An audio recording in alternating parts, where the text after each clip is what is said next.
It's time for Reason. Yes, and yes. They should be scared. They should be absolutely petrified of the fact that we are talking about trying to change the Constitution because this is their loophole. Now, what we have to do, Republicans, you have to rally around one singular movement. You have to create the amendment in order to change the suitable funding phrasing in the Constitution. You have to be able to do it. This is the Voice of Reason with Andy Hoosier. Then I'll get on my knees and pray. We don't get fooled again. Don't get fooled again. Good morning to you. Welcome into the Voice of Reason right here on the Mid-American Network. I don't know what to think about today yet. I don't know what to say about today. Today's an odd day. You know, you have one of those every once in a while. You kind of start off weird. It's kind of odd. Everything you do seems to be like not working today. I don't quite know what to think about today. On a Wednesday, we are officially 1 week and a day away from Thanksgiving. Welcome into it. This is The Voice of Reason. I am Andy Hoosier. It's an honor to have you along with us here today. 721-8255, 316-721-8255. If you want to join into the program, I'd love to hear from you today. Whatever's on your mind. Here's the thing. I need some help with some listeners real quick. If you have an iPhone, I don't know if anybody else has this problem. I am, again, going more towards the idea of needing to go back to a flip phone, a very simple phone. I am trying to figure out a way to not have a bunch of technology anymore because it's driving me nuts. My phone has been having an issue as of lately to where it doesn't like to charge. I have to have it, the charger plugged in right at the right angle. I usually have to put a little book underneath it or something just to put it at the right angle for it to charge. Well, last night it didn't even want to do that at all, period. So I was trying to look up ways to figure out what's going on here, and they had mentioned that it was clogged potentially in the back of the phone where you plug it in and charge it, just because, stuff builds up in there and just need to clean it out sometimes. So I got what they recommended, getting a toothbrush, which I did, and ended up cleaning out in there, and it helped because I plugged it right in and it popped up like it was charging. Cool. Fantastic. I was happy, and it looked like that by the time I went to bed last night, there was close to 25% of the battery, and I was happy. I wake up this morning and the alarm luckily went off, but as soon as I'm trying to turn off the alarm, the phone dies. No charge to it whatsoever. I don't know why, because it said it was charging last night. Apparently, it stopped charging at some point and then drained the battery and died.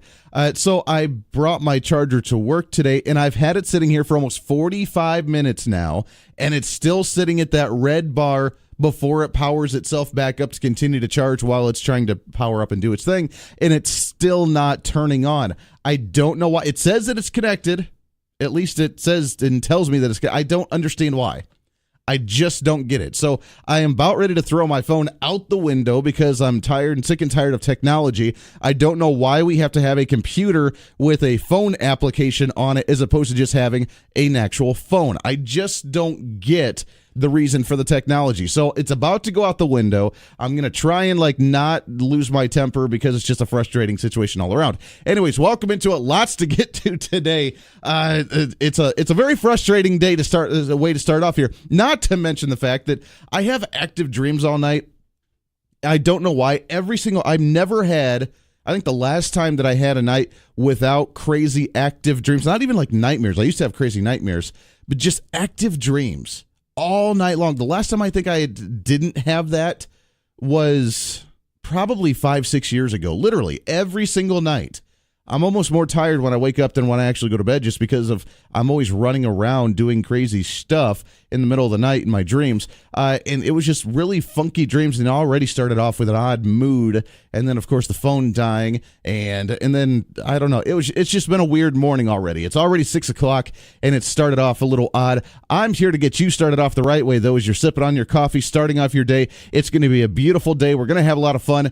Get ready at 8 o'clock today if you're watching the Facebook Live, if you're listening to the TuneIn app, if you're listening to the online streaming. If you cannot catch the full 3 hours, at 8 o'clock today, Alex Jones from Infowars.com going to be joining us. I am excited about that. We will re-air part of the interview tomorrow in the first hour of the program. That way, everybody on the western part of the state and beyond is able to listen to a little bit of that. Today, though, Coming up at the bottom of the hour, we are going to talk to Jake LaTurner, the Kansas State treasurer. We talked to him a couple of days ago. I do want to play that interview. It is important, so we will play that at the bottom of the hour today. So lots to get to, a lot of things to talk about, and of course your thoughts and calls as well. And with that, let's go right to the phones here, shall we? 316-721-8255. Good morning. What's your name? This is Jim. Jim, how are you, sir? Oh, I'm just doing great. Sounds like you've got a defective battery. Is that what it is, a defective battery? Your battery, sounds like it's shorted out internally, and it's just shorting out and going bad. It might be one of those, phones that's going to catch fire and explode. I didn't even know there was a battery really inside the iPhones, because there's no real place to take off the panel and take a battery out and replase it, sort of thing. I didn't even know you could do that. The battery is custom made, molded. You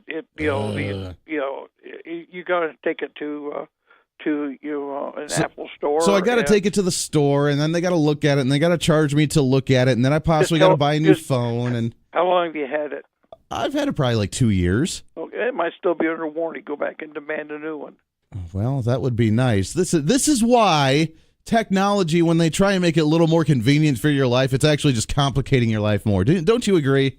Well, yeah. I mean, I had little open heart surgery about 2 years ago, and I had to go from my flip phone to a smartphone because I was getting so many text messages from people demanding to know how I was. Sure. And I've got an Android phone, and it's fine. It'll last forever, and it's really handy.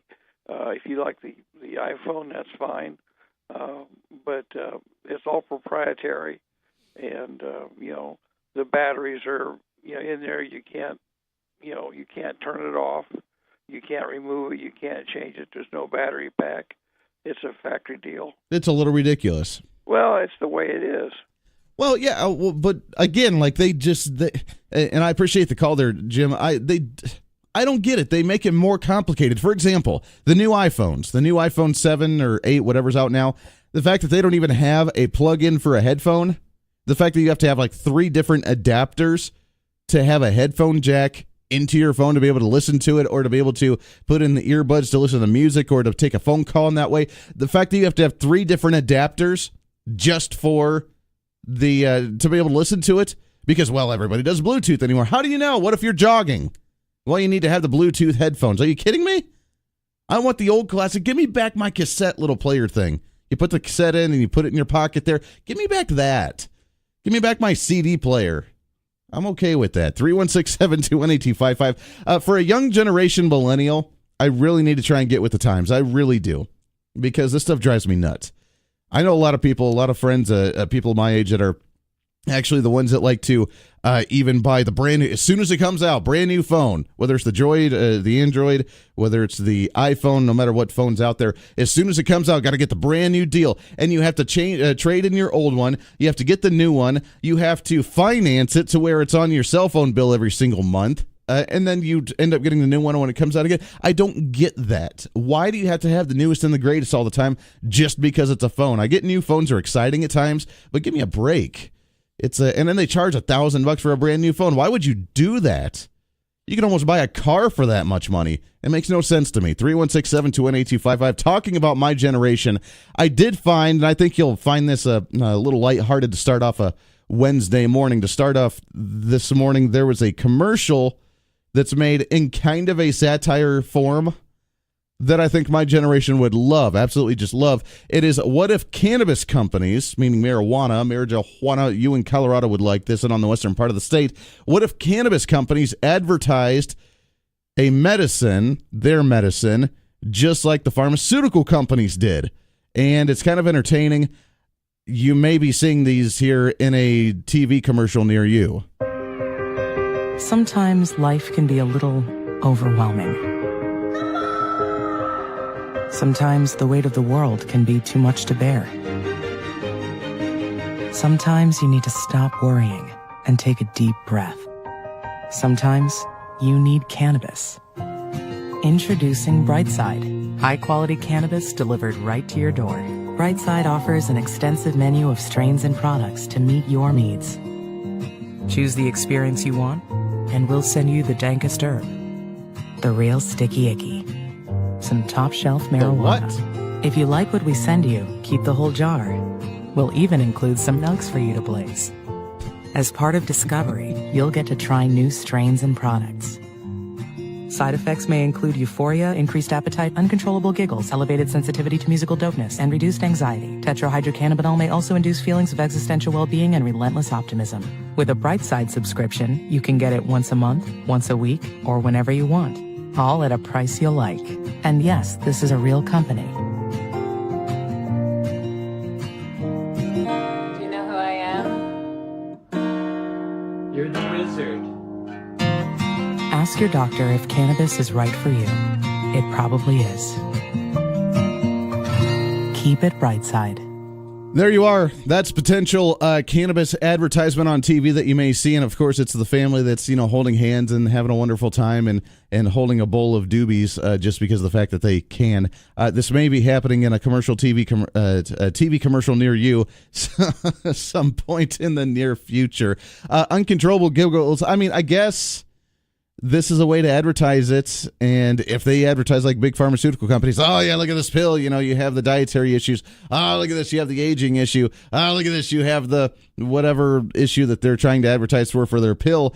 I guess you can start seeing things like this. I mean, I remember being in Colorado, you hear the commercials now to where don't drink or don't smoke and drive, and it's the guy trying to act like set up his TV on the wall, getting ready for the football game, and he's too high to do it, and the TV comes crashing down and smashes everywhere. I guess that's more of a realistic commercial, don't you think? This is The Voice of Reason. It's a Wednesday morning, lots to get to here. Stay here.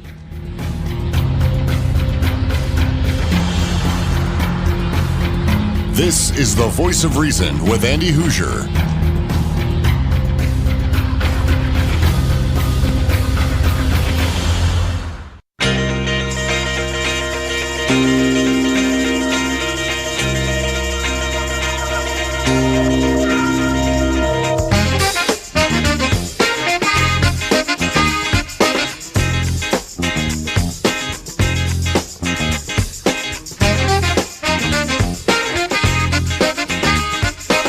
Hey, welcome back into The Voice of Reason right here on the Mid-America Network. Appreciate you hanging out with us today. It's a Wednesday. It's the almost a pre-Friday celebration, if you want to put it that way. We're a week away from the holiday. Welcome into it. 316-721-8255. 316-721-TALK. If you want to join in here, I'd love to hear from you. What's on your mind this morning? Lots to get to, lots to discuss. Advancing conservatism on a daily basis, and that's what we're all about here. By the way, the Facebook Live feed is up and rolling as well. Appreciate it if you like that. Like the page, like the post, share it on your page. We have a problem, and the problem is that right now, here in the Wichita area, our sister station on KGSO, our sports talk station, they're beating us. They're beating me on the Facebook Live feed with viewership, and that's just not right. That's just not okay.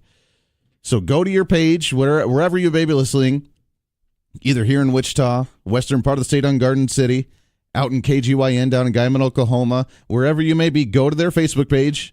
The Facebook Live feed is on all of them. You can like it. You can share it. Let's spread the message. Let's make it work, because it is unacceptable to allow a bunch of sports talk guys to be able to beat us on the political side. That just ain't right. 316-721-8255. I am starting to, everybody down in Texas that's listening, by the way, I'm starting to feel for you. And we're starting to finally understand here in Kansas what you go through on a daily basis. The progressives and the left-wing Democrats, the liberals that despise the state of Texas because you guys are a bunch of hillbilly redneck nut jobs down there, which I use as a pride, an accomplishment. I use that as well, thank you very much. But that's what they like to do. That's what they like to try and criticize Texas for. Now, Kansas is kind of getting that same kind of reputation because of Governor Sam Brownback, because of the conservatives in the state of Kansas. We are getting that mentality in the state, as Kansas is the failed nutjob right-wing conspiracy, trickle-down economics conservatives that just ruined this state. And that's the mentality that the country has right now, based on the mainstream media, based on the New York Times, based on the Wall Street Journal, based on the Washington Post, based on all these editorials that try and come out to use the example of Kansas as the failed Kansas experiment. Here's another headline that I just saw as of yesterday. Pay attention to the Kansas disaster. It's what Republicans want for the whole country. Well done, guys. That's what Republicans want for the whole the Kansas disaster. Everything being bankrupt. The state being in debt. This is what they see. This is the only thing they see. They're in their tunnel vision, and we mentioned this a few times. And again, if this is going to be their platform, they're going to lose poorly because they, again, obviously have no concept of the trillions of dollars we're already in debt at the federal level. They have no mindset of the difference between a state budget needing to be in budget, needing to be balanced, as opposed to a federal budget that doesn't need to be balanced, where you can inject money, where you actually print money, where you set the dollar value because of how much money you inject in and how much debt you want to live under. The ones that spend, I don't get it. The ones that spend at the federal level on social programs that attack President Donald Trump viciously for the 60% of the federal budget that's all social programs, at the WIC program and the food stamp program and everything else.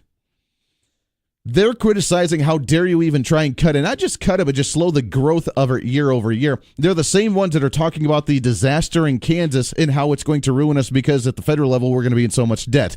We're already in debt. I don't know if that's a surprise to a lot of people. Maybe to many liberal Democrats because they don't really care about how much debt we're in at the federal level as long as people get their free things. But to try and attack Kansas for the failed tax experiment here and how the Republicans want to destroy the entire country because of it, this is getting to be a sick level of obsession from the liberals.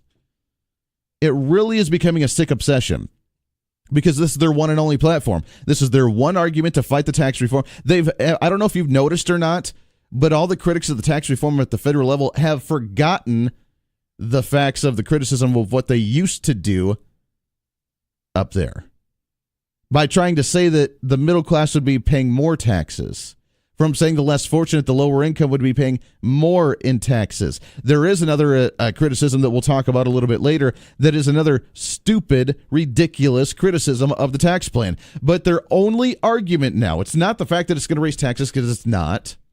And everybody knows it now. It's actually going to lower taxes for everybody across the board. They're still trying to attack in the fact that it's going to make the rich pay less, which they hate that fact. But their main focus, their main criticism is that it's going to mirror and mimic what the state of Kansas did. And now we're looked at in the state of Kansas as the right-wing radical nut jobs that just ruined our state. And we're starting to look just like Texas. So Texas, kudos and hat tip to you guys, because you guys already have that description of you, that identity of you from the left-wing progressives. Now we're starting to assume that identity as well. And I say that's a badge of honor and we should wear it proudly, because the progressives have no idea what the heck they're doing. So I kind of like it. So Texas, you guys have been holding that mantle for a long time. Apparently, Kansas is going to begin competing with you for that trophy on who's actually going to be the nut job right-wing radicals in a state trying to ruin a certain state, because you guys have apparently held that mantle for a while now. We're going to compete to take it away. Let them try. If that's going to be their entire platform to argue against tax reform, they're going to lose, because most people, 90% of the population, you would think, would understand the difference between a state budget and a federal budget, and a state government operation and a federal government operation. But you never know. There might be some children out there that is the majority of the progressive movement. Bottom of the hour news coming up. This is The Voice of Reason. Stay here.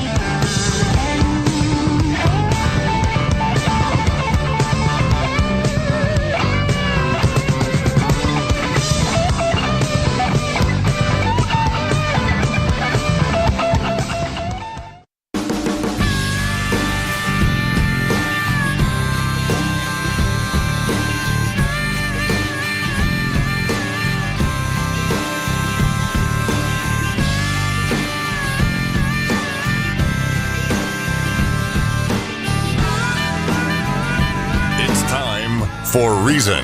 If you're putting money away, it's already been taxed when you went through your income. Why do we have to tax it a second time when you actually try to draw on your retirement plan and say, yeah, I actually want to live because I don't want to work anymore for the last 10 years of my life? The Voice of Reason with Andy Hoosier.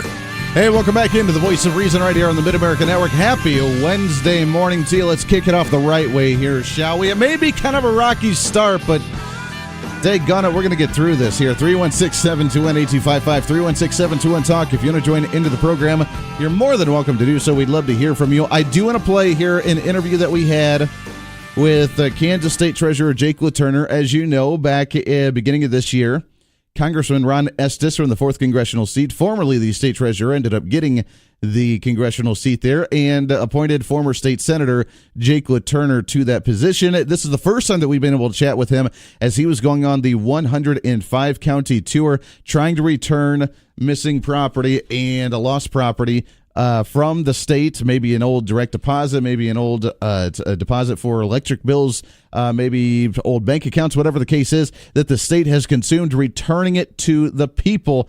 Kind of an important thing to do, right? The state shouldn't be spending that money. It should be up to you. I know that Congressman Estes, when he was state treasurer, did a fantastic job with this program. Jake LaTurner doing the same thing now that he is state treasurer. This is our discussion that we had with him just a few days ago. The new state treasurer for the state of Kansas, Mr. Jake LaTurner, is in studio with us. Jake, how are you, my friend? Doing very well. Thank you for having me, Andy. Hey, it's a great honor to be able to talk to you. Congrats on the new position. It's really exciting to see where the state is going when we talk about, well, the tax revenue is kind of a legislative thing. We don't need to go there. But talking about being able to pay our bills, being able to give money back, which is what you're doing right now on tour here. And I know Ron did a phenomenal job doing that as well.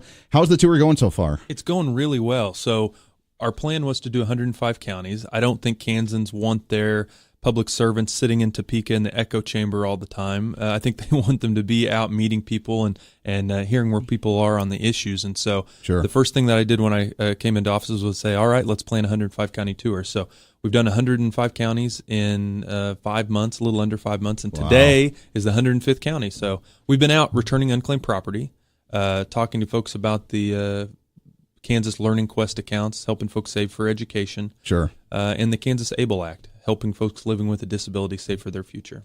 Ron was really good. Congressman Estes was really good at doing that as well, returning that unclaimed property. Where did that start? Is that something that he did the big push when he was in? Did the prior state treasurer before that get that started? Because I know it's, I remember when he was running for state treasurer years and years ago, I was out in Garden City, and that was his big push then, and he did a phenomenal job. But I know you're doing that really good as well right now, too. Yeah, it's a wonderful initiative. Over $350 million of unclaimed property in the state. And it can be confusing for folks. So, what I tell them is it could be anything. It could be a dormant checking account, an old utility deposit, an old checking account, an life insurance policy. We even get safety deposit boxes in the treasurer's office, which is really interesting to kind of pour through and see what folks deemed worthy of saving. But companies are required after 5 years of not being able to find the proper owner to send it to the state, and then it's our job. And so we're doing really everything we can to push that and make sure we're getting money back to the right people. And you said right now over $350 million. Exactly right, yes. Wow. And it's a lot. That is a lot of money. And a lot of people, as you mentioned, a deposit that people didn't think of beforehand. It's just stuff that you normally wouldn't fathom. Oh, hey, I got money sitting out there that I need to collect. Absolutely right. When I became treasurer, I actually had unclaimed property myself. It was an old utility deposit from when I was in college. In college you move and it just never made its way to me. So I had about $42 in unclaimed property, and it's easy to do. You go to kansascash.com, search to find if you have any, verify that you are who you say you are, obviously, and we'll get you a check in about 10 days. How old is some of the unclaimed property that you've seen so far? We've had some older ones. We've had some older ones, but for us in the last 5 months, we've returned a record amount. We've returned over $9 million. What's really interesting to us, and I think it shows the success of us out traveling and actually using a little shoe leather to get the word out, is we've had over 1 million names searched on kansascash.com. Wow. Yeah, it's a lot. And the average property, I had a low one, the average property that we return is $240. So that's not an insignificant amount of money to anyone. Not at all. Not at all.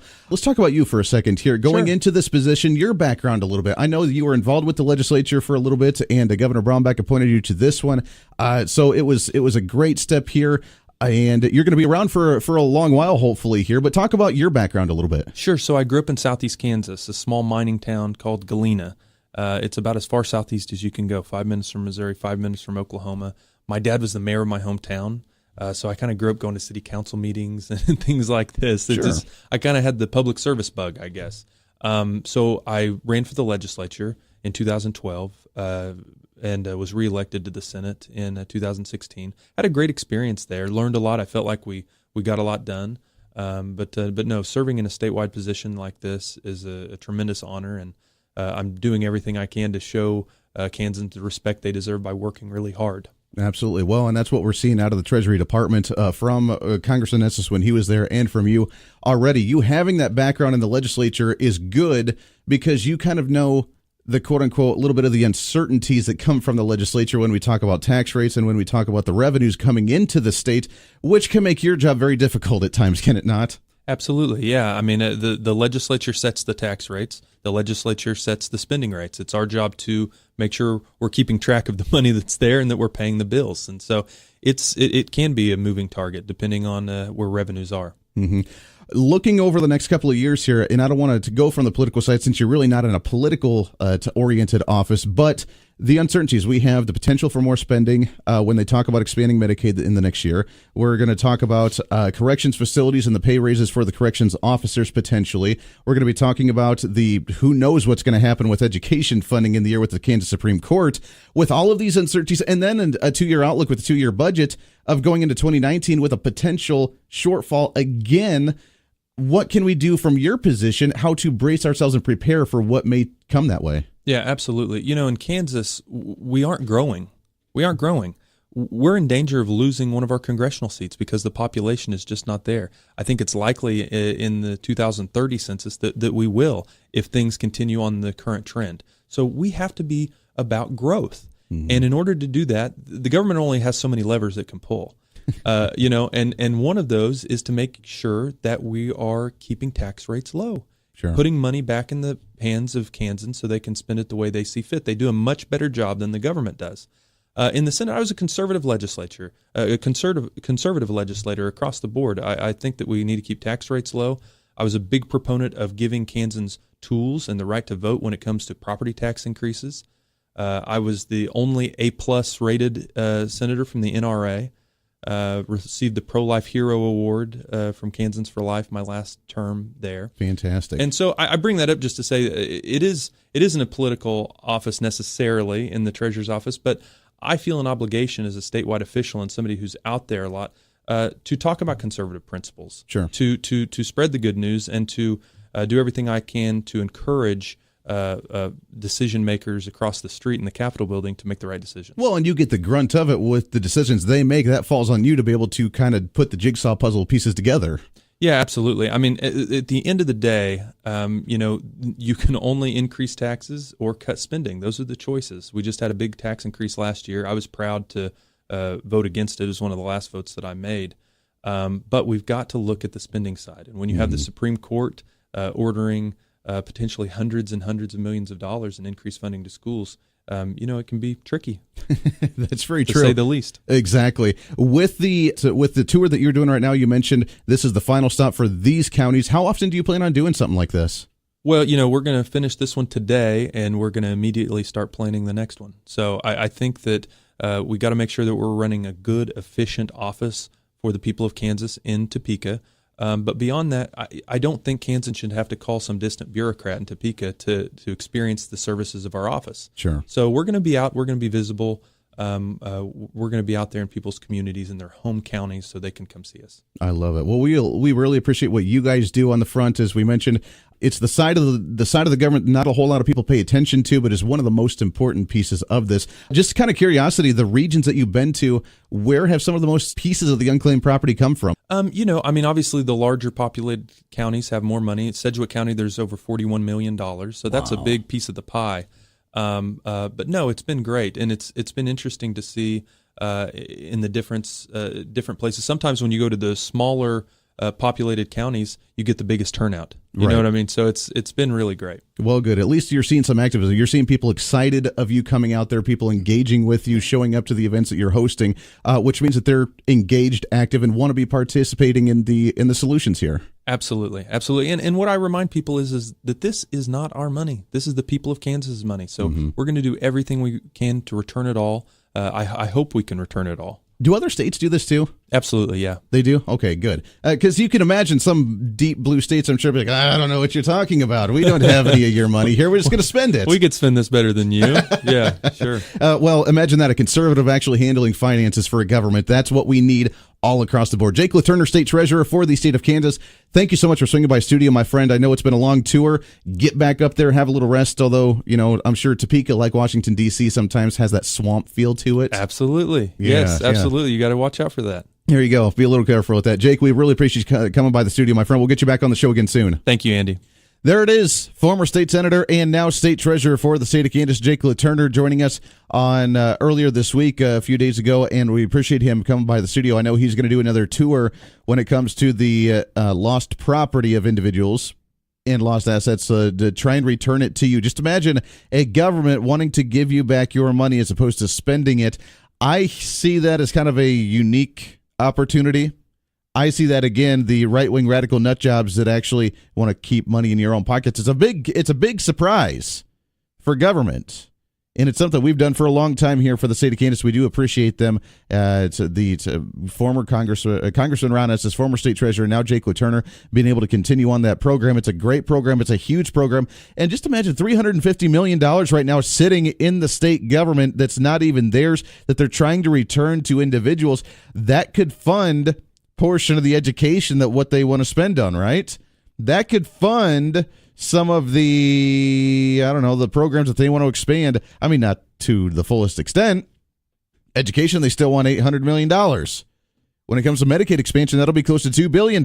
So, but it would be a start, wouldn't it? They would love to be able to keep that money, to be able to maybe give hikes for teachers because of the fact that they don't get enough, and which they don't, but then try and increase, hire a new superintendent or something. Who knows?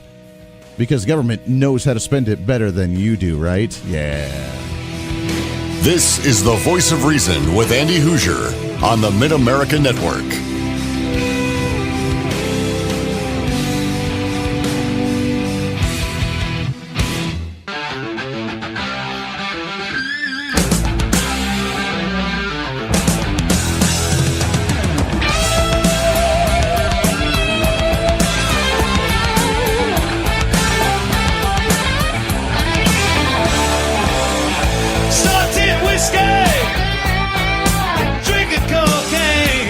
Back into the Voice of Reason right here on the Mid-America Network. Wrapping up hour number 1 already. It's a Wednesday morning. Let's make it a good one here, shall we? It's hump day today. Halfway through the week, you see the light at the end of the tunnel. It's going to be a great one for you. We're going to do the best we can to get you started off the right way. 316-721-8255, 316-721-TALK. If you want to join in, I'm trying to find some details on this shooting that everybody's talking about that happened apparently last night in California. Gunman, apparently the motive, they're guessing right now, he'd been feuding with his neighbors, according to his mother. Mother of the gunman who killed at least 4 people and wounded 14, including 2 children in Northern California yesterday, shared some information could explain her son's state of mind before the shooting spree.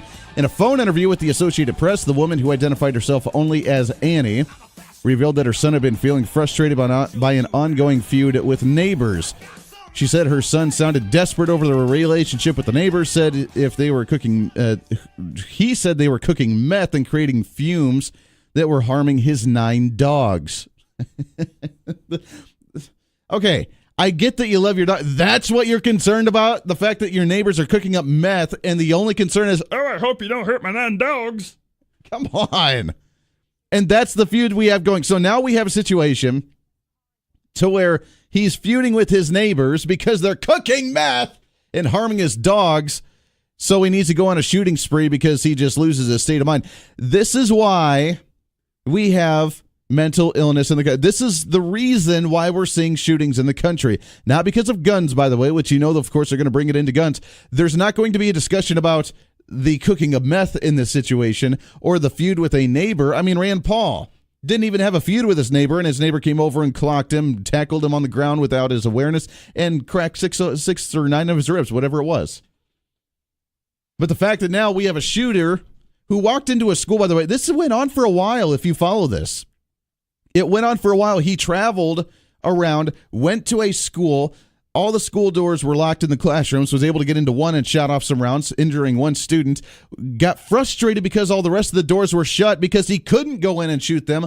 Got back into his truck, drove off, and then they finally was able to get him down. But it all started with apparently a feud with his neighbor because they're cooking meth, and not the fact that they're cooking meth, but because the meth and the fumes of the meth may have been harming his 9 dogs. Now, I have no problem with being concerned for the well-being of your animals, but that's your concern? No wonder why the guy went off his hinges. He's got his priorities in just a little bit of the wrong place, do we not? 316-721-8255, 316-721-TALK. Let's go to the phones here, shall we? Good morning. What's your name? Yeah, this is Jim. Jim, how are you? Oh, pretty good. Overnight, listening to your station. Yes. And the Dana show and the other news. The guy was a felon out on bail because he stabbed somebody a few months ago. So he already had anger management issues. And which means that when he got arrested for stabbing somebody, the sheriff didn't bother to search his house and find his weapons and take them away. And that also means that all of the California gun laws and background checks for purchase of the gun and ammunition, right? That California requires background checks for all of that. Exactly. So you can really sum it up. You can really sum this one up along with the last shooting down in Texas with 2 incidences to where we already have laws on the books, as you mentioned, and you're right. I mean, he was already a criminal. He shouldn't have had the guns in the first place, and just like the individual in Texas that, I mean, had the issue with the assault and the domestic abuse. So it's negligence from law enforcement to not even enforce it. Well, yeah, the gun laws disarmed the victims. Right. What would have happened if some of the teachers at that school had been armed and had shot him right there? Well, now you're just talking nutso, because how dare we allow teachers to actually have firearms there? Jim, I appreciate it. We're wrapping up the hour here, but no, you're absolutely right. We have 2 cases now, which is not going to be reported in the news. It's not going to be reported in the mainstream media. It's only going to be talking about the law, the elected officials who want to come out and actually talk about gun control. Another stupid accusation. For them to come out and say, yeah, we need to get rid of guns. Look at this. He had an assault rifle again. He had a semi-automatic rifle. We need to start banning semi-automatic rifles. When we already have laws on the books that would have prevented him from having the firearm in the first place, but we didn't follow through. So 2 incidences now in a row of the Air Force that didn't register the person and register the way that they needed to for the shooter in Texas. And now this one with the law enforcement after stabbing someone, after getting out on bond, on bail, and then not going and seeing if he had any firearms to take them away. Negligence from actually enforcing the law in the first place is going to constitute us to actually need more gun control and law enforcement and rules on the books for us to take it away from the other people. It makes no sense to me. Hour number 2 of The Voice of Reason coming up. Stay here.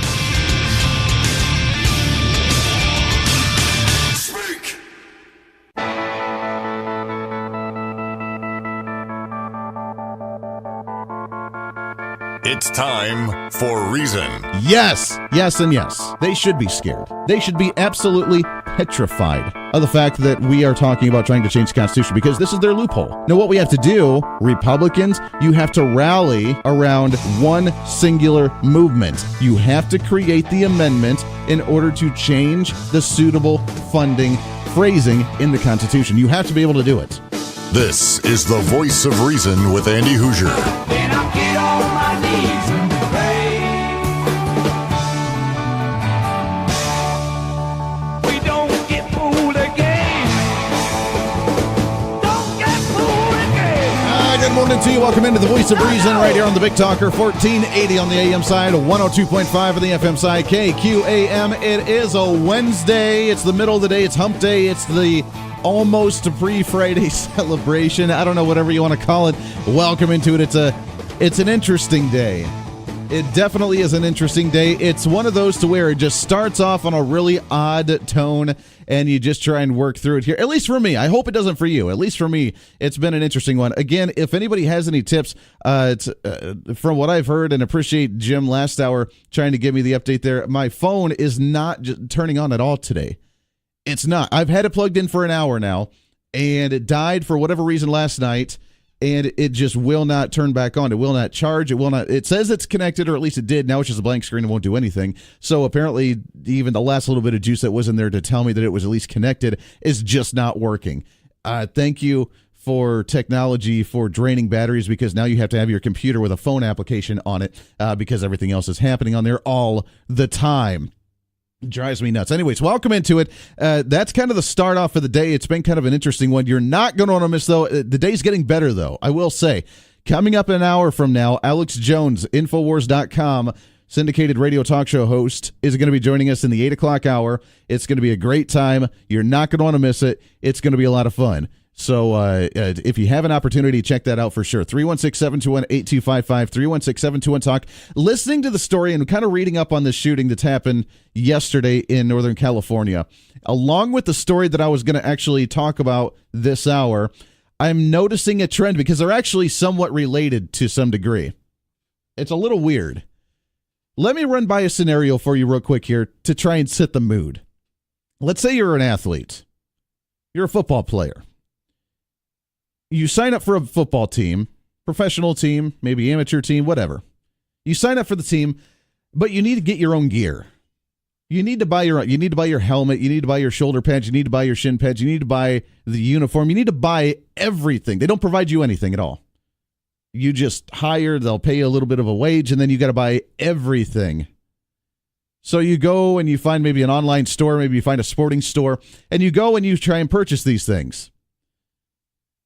And then all of a sudden you go the next year to do it again, and all of a sudden the shipping costs for the online store to buy your helmet and your headgear and shoulder pads and everything, the price increases for the shipping.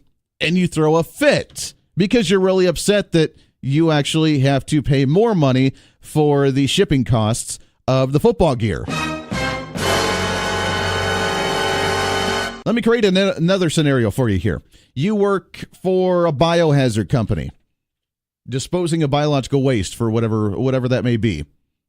Chemical tests from a university, chemical tests from the government, maybe from a nuclear plant, and you got to dispose of the waste. You work for this biohazard company, and it's great. It's a great job. You make some decent money at it, but they don't provide any of the safety gear for you. They don't provide you the mask, or maybe the gas mask, or maybe the lead-plated coat that you have to wear for the radiation, or the safety gear that's just normal procedure for the job that you have to do. They don't provide any of it. You got to purchase all of it by yourself, and you got to find a place to buy it. So you go to the store and you buy it. You find whatever specialty store you get that kind of stuff from, and you buy it. And the next year, you got to buy new stuff. So you go and buy new stuff, and when you buy the new stuff, they raise the sales tax on you. And you throw a fit because it's now more expensive for you to buy the things that you need for your job. Now let's take a look at the shooting that happened in Northern California. To where the story is, according to the mother of the shooter, was that he was having an issue and he was very frustrated with a feud that was going on between him and the neighbor because they were brewing meth. And he was frustrated that the fumes of the meth could potentially harm his 9 dogs. What's in common with all 3 of these stories? Misdirected anger and frustration. Why the hell are you frustrated about the potential harm to your 9 dogs when you should be frustrated in the first place of your neighbor brewing meth? You'd think that would be the most frustrating part of the entire story, and why you would be having that feud with your neighbors, unless you partake in part of the meth as well. If you're the athlete and you sign a contract for a football team, for a professional sporting event, and for a football team there, and you have to buy your own gear, why are you frustrated at the fact that the shipping costs went up or the sales tax went up for the store, instead of you being upset that the football league did not provide you with the gear in the first place? Why would they not provide you with the tools necessary for you to actually do your job? If you work for the biohazard company, why are you going bananas and going nuts over the fact that the sales tax went up on the goods that you need to purchase the safety gear for you to do your biohazard job, instead of actually wondering why the company did not provide that for you? That's exactly what we've been talking about when it comes to education. The exact same, the misdirected anger, the misdirected frustrations, to where we're missing the entire point completely. I saw a story here that popped up yesterday in the Wichita Eagle. Teachers often have to spend their own money to provide students with books, pens, and pencils, but they can get a tax deduction for $250 of their expenses, but not under the Republican tax legislation. the Republican tax reform that they're proposing as Republicans at the federal level would take away the tax write-off for the $250 that they spend on educational resources and tools for the classroom. Now, why in the world, the question is the main basic question that you would have. Why are we frustrated and angry at the fact that the Republicans are taking away your $250 write-off for the stuff that you purchased for the classroom? Instead of being frustrated and angry and furious in the first place that you even have to spend your own money for the resources in the classroom. Why are we not upset about this? And teachers, I've talked to you before, and I want to hear from you today. Why is that the main focus of the discussion? Why are we more concerned about a $250? Now, the average, according to this story, according to the National Department of Education, the average teacher spends roughly $600 of their very own money in the classroom. You get capped at writing that off on your taxes at $250. Now, first off, a tax write-off of $250 when you actually get that back is maybe like $50. I don't know how much it is, but it's not the $250. You just deduct that from your actual income for the year. $250. That's not that big of a deal. But if you're really angry, why in the first place are you not frustrated and angry and really infuriated at the fact that you have to spend $250 to $600 of your own cash to be able to provide resources in the classroom, whether it's crayons and tissues, whether it's books, whether it's a couch and desks, whether it's markers and dry erase markers for the board? Why do you, as a teacher, have to spend that of your own money to be able to actually just do the basic necessities of your job when you go and teach the youth? What the hell are we spending the billions of dollars for from the state or from the federal government in the local school districts to hire these teachers to go in and educate our youth? What are we spending it on? We don't have the dry erase markers. We don't have crayons. We don't have many books in many cases. We don't have the basic necessity just for the teachers to do their job. And now the big movement from the National Teachers Union is to try and block the Republican tax reform plan because it takes away the $250 tax write-off for teachers spending their own money. I've never seen such absurdity and misdirected anger and frustration in my entire life. Maybe I'm missing something here, but I've never seen this before. We're looking at you are literally saying I'm groveling at the hands of the government already in my place, whether it's the teachers union, whether it's the Department of Education, whether it's the local school board. I'm groveling for the little pennies that they scrapped together to give to me in the first place, and now I'm going to be upset at somebody else because they're trying to take away a few of those pennies. Now, first off, the tax plan is going to give these people tax breaks even higher than what they're able to write off anyway, so it really cancels it out and actually makes them in the green at the end anyways. But the fact that the teachers union is rallying, the National Teachers Union, the National Department of Education is rallying, saying that Republicans hate teachers because of the fact that they're taking away the $250 tax write-off from what they have to spend for the classroom, instead of being infuriated. Teachers unions, if you're really for the teachers, if you're really looking to try and better the teachers, then why are you advocating for teachers to have to spend their own money in the classroom in the first place instead of, hey, you're getting a salary, you're getting paid to do your job. We need to make sure the school district's actually going to provide the resources for you so you don't have to spend your own hard-earned money to reinvest it back into your own classroom. And oh, by the way, you have to do that every single year. Maybe I'm missing. This is complete stupidity to me. I've never seen or heard something like this. And this is what they're angry about. Let's go to the phones here because I don't get it. We're groveling about the stupidity here instead of actually focusing on the real main issue, which is teachers spending their own money in the first place. Let's go to the phone. 721-825-5721 Talk. Good morning. What's your name? Oh, I guess we lost him there. Let's go back to the phones here. Take another call, shall we? Good morning. What's your name? Scott. Hey, good morning, Scott. How are you? Well, I can't understand why anybody would listen to people protesting against Tyson bringing in jobs. All right, hold on, Scott. I appreciate that, but I want to stay on topic here for a minute. I get it, and there's a lot of issues going on there, but I do want to try and stay on topic today. But I appreciate it. Call back in a little bit, or if you do want to contribute to this, I'd love to hear from you there, but I really want to stay on this topic for a second because I want to hear from teachers especially. I really want to hear from the teachers who are actually spending their own money. And I've talked to you. I've heard of a lot of teachers that do have to spend money all the time. Because not only, by the way, when the parents get the checklist of what they need to have to provide for their kids, they also get the checklist to say you need to buy multiples of them for the children that cannot afford that. And oh, by the way, the teacher that needs the dry erase marker to be able to put it on the whiteboard, they're not able to afford the school district, apparently, after hiring more administrators, after getting more money from the state every single year, after getting bond issues to be able to improve the school buildings, we're not able to afford dry erase markers for you teachers in the classroom because you really need to just spend that for yourself. You can tailor your classroom to yourself. Here's the magazine of all the resources and all the stuff you can have for your classroom. You can do whatever you want to with it, but oh, by the way, you just need to spend it for yourself. You can write it off on your taxes, except for those evil, dirty Republicans that are trying to take that tax write-off away from you. I've never seen this before. Kevin Yoder, U.S. Congressman, has mentioned the fact that he has great respect and admiration for teachers and thinks that tax overhaul would benefit them even more so. He said that under the House plan, the Overland Park public school teacher making a medium salary of $54,000 would save more than $1,800 on their taxes. So they're even getting rid of this. So they're going to come out and better anyways. But misdirected anger to the point to where teachers have been blindly following, unfortunately, many of them, not all of them by any means, have been blindly following the union for so long that the union says they're there to take care of them and now tells them to hate the Republican tax reform because you're going to get rid of those tax write-offs.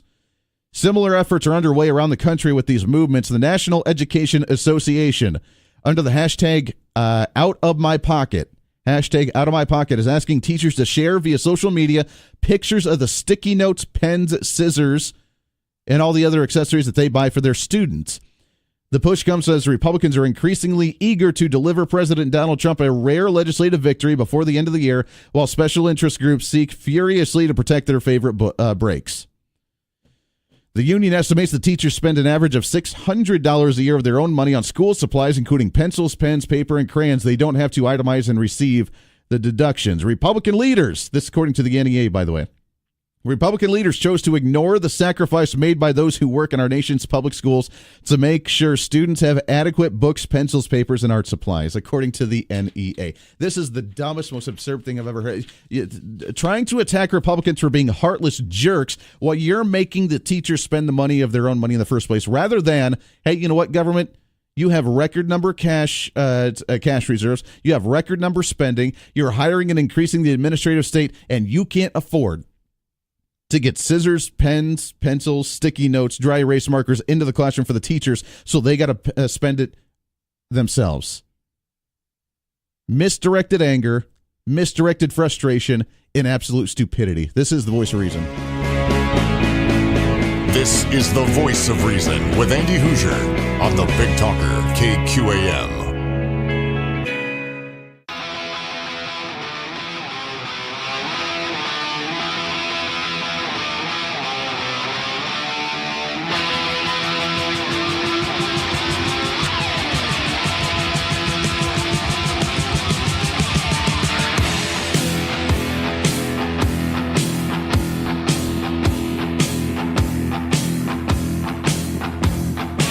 Welcome back into the voice of reason right here on the Big Talker KQ. Do I sound angry today? I don't mean to be angry.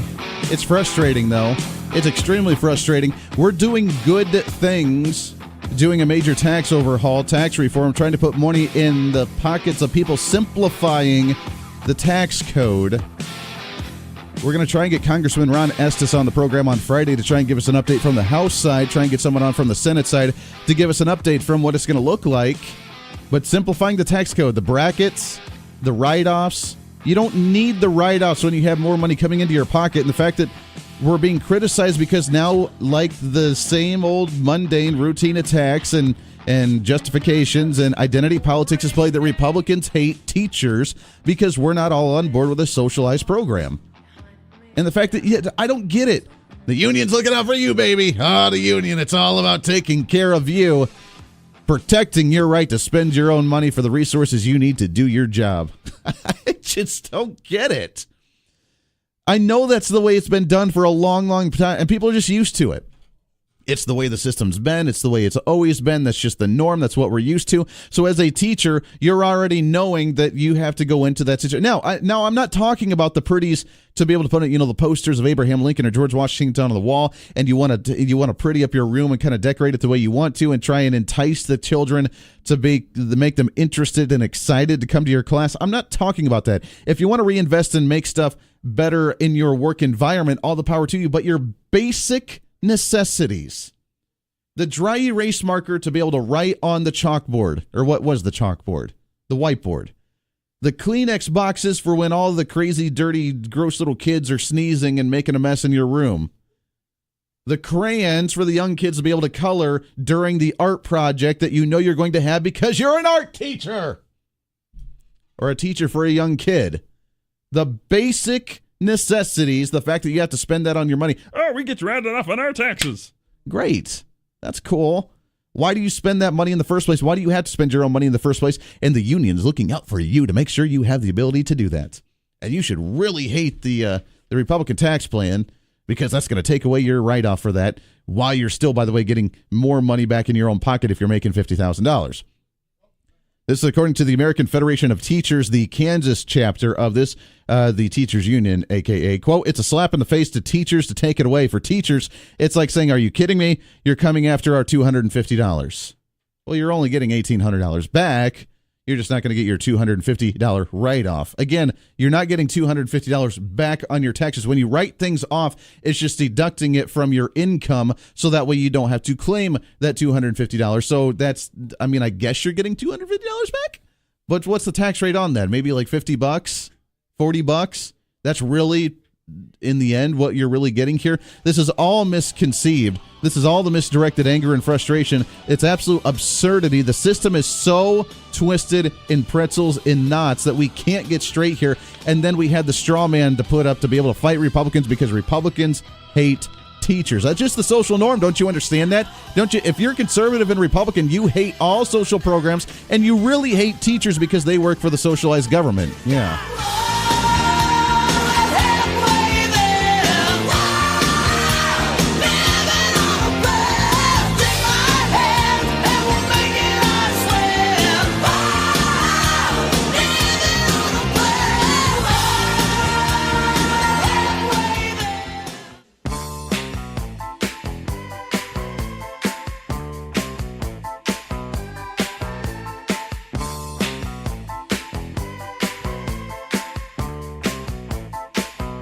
Wichita's fastest growing radio show. You're listening to the Voice of Reason with Andy Hoosier on the Big Talker, KQAM.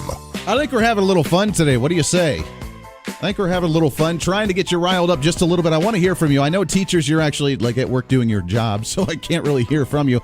But if you know a teacher, if you've heard of this, I've talked to teachers before.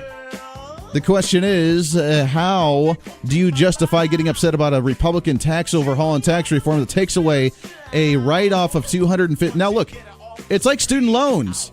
They say, according to this story, the average teacher spends $600 of their own money to invest into their classroom, and they can only cap it off at $250 to write it off on their taxes. That's chump change right there. That's $40. But they're upset Republicans because we're getting rid of that, instead of being upset in the first place that you actually have to spend that money yourself in the first place. 721-8255-721-TALK. It's a very interesting situation. I've never quite seen such blatant, misdirected frustration and anger in my entire life. This portion of The Voice of Reason, by the way, brought to you by Network of Consultants. Business owners, listen up. You have numerous computers at your business. You have maybe the network to where you share files and you communicate with one another. You have programs that run on your machines to be able to actually do your job and run your business. If anything happened to that, what would you do as a business? If someone hacked into your system and stole all your file information and held it hostage until you bought 5 different Bitcoins and gave it to them, and then they decide whether they want to give it to you or not, what would you do? You need to find ways. Obviously, you can't protect yourself 110%, but you can do your best to prevent these things from happening. Network Consultants can help you. They're an infrastructure company. They help out with your firewalls and sonic walls, database safety and security, network communication, VPN, backup solutions, even getting you set up on the cloud, as many people are doing. Your computers crash. You lose all your information in your files. You can't afford to do that. How much would that set you back? It actually costs more money to repair the issues when they break like this and go down and crash, as opposed to maintaining them and catching them before it gets to that critical situation. It takes a lot of money to do that. Call now, get your free network analysis, and maintain it so it doesn't cost you as much and it's more efficient for you as a business owner. Tell them I sent you. You'll get that free network analysis. They'll come out, they'll visit your business, they'll review your system, help you any way that you can, even help guide you to manage your own network. How many other businesses give you the tools to do it yourself? If you want to do that, they do have month-to-month plans available. You do not have to do long-term agreements. All you got to do is give them a call. Tell them I sent you. 316-201-4624. 316-201-4624. Or visit online at network-consultants.com. Again, network-consultants.com. All right, 721-8255-721-TALK. I want to hear from you on this issue with the shooting. I was following this another day, another shooting, it looks like, with how frequent these are becoming. This one a little bit more odd.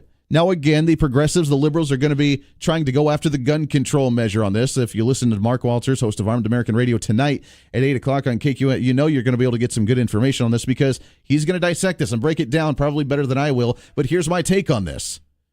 Another day, another shooting. Another liberal movement to try and take away your guns. This one, by the way, used in semi-automatic rifle. If you just have a .22 semi-automatic rifle, it's a very simple thing that you usually use to go squirrel hunting. They would try and take that semi-automatic rifle away, because how dare that you have a gun that can shoot more than one round every 2 minutes like the old Minutemen used to do. Because that's what they want. Second Amendment, that was written during the 1700s. That was written during the time where it took you a minute and a half to reload your firearm. Though it's the only gun that's actually approved in the Second Amendment. Yeah. Give me a break. I'm pretty sure the Second Amendment doesn't have a clause that tells you how many bullets you're allowed to have in your gun or not allowed to have in your gun, how many rounds it's supposed to fire off per second or not allowed to fire off per second. It doesn't say that. The Second Amendment says you have the right to keep and bear arms and maintain a well-regulated militia. End of story. Period. There's no discussion to it, but of course they're going to go after your guns because of another shooting. Another family had a victim, which is sad, terrible, devastating. But another family had to suffer through this. Another Republican allowed a gun to happen and the guns to be in the hands of. Let me ask you, when the media reports on this, and this is according to Fox News with what they know as of right now, the reason this started, first off, was because the individual was irate about a feud with the neighbors. So already he was in a mental state where he shouldn't have been carrying a firearm in the first place, because he was very emotional. Second off, he had just gotten released from prison in the first place because he had a stabbing, a fault and a failure of the system to go and obtain those firearms because he had a criminal record of violence and actually just getting out of prison. He was desperate over the relationship with his neighbors. He had been posted on a $160,000 bail for her son in January after he was charged with stabbing. She said that this is his mother, by the way. Said that her son was charged with the assault after he told her he had grabbed a steak knife out of the hand of the neighbor who was threatening him with it. The neighbor was slightly injured. Although the police had declined to identify the shooter, they confirmed it was the same man who was charged in the January assault. Police were also called to the shooter's home a day before the shooting, so on Monday, on a domestic violence call, but no other details on the matter were available. So the individual has a very long record of emotional raging outbursts, with the stabbing of his neighbor prior, with a domestic abuse call the day before. And through all of this, the police did not confiscate or even look for any firearms. Is that a fault of guns? Or is that a fault of the system not being able to do the job? Now, this is 2 shootings in a row nationally, to where we've seen one in Texas, where he shouldn't have had a gun in the first place because the Air Force did not file his paperwork properly for a domestic dispute for stabbing and abusing his wife and child because he had mental issues and anger issues. And now we have the situation in Northern California, where he had just got out of prison on a $160,000 bail for stabbing his neighbor, having an issue with his neighbor, getting a call for a domestic abuse situation the day before, and then goes on a shooting rampage because he has a lot of anger management problems. We're starting to see a trend here, are we not? Now, when we talk about this on the national front, is it going to be mentioned because of the guns in the situation, or is it going to be mentioned because of the mental state of these individuals with anger management issues? You know what direction the left-wing progressives are going to go towards. It breaks my heart, and it's unfortunate. And again, just like I mentioned in the previous beginning part of the hour, that it's misdirected anger again for whatever reason they had their issues. I'm sure there's more to it than just the meth being brewed by the neighbors. But he says that, of course, it's the fact that the odors of the meth were going across the fence to the backyard and harming his 9 dogs. Not the fact that there's meth in the first place, but just because the odors are trickling over and harming his dogs in the backyard, and they're smelling it, and it's harming them. I've never seen, again, misdirected frustrations and attention being misdirected in a situation like this. Hey, you're brewing meth. I don't really care that you're brewing meth. Just don't make it harm my dogs. God, come on. 721-825-5722. The irony in the satire, you almost can't make this stuff up. From the schools and the teachers spending their own money to being angry that the odors of your meth is harming my dogs in the backyard. You really said, I mean, this is the stuff that satire writers back in the day used to write about is comedy. And now we're talking about it in the mainstream media. It blows your mind sometimes. Let's go to the phones here, shall we? Good morning. What's your name? Hey, Andy, it's Wallace. How you doing? I'm great. Wallace, how are you, sir? Doing well. You know, this misconception that because the Constitution was written in the 1700s that we have to go back to, flint locks and, 1 round per minute. I think the way you have to look at it is that the population was allowed to possess the same firearm as the Continental Army. Exactly. The citizens were able to carry the exact same firearms as the military because back in that day, especially, the citizens the militia was the primary heart and soul of the U.S. military. And let's just cut the wackos off here real quick. This doesn't mean bazookas because bazookas are not a firearm. We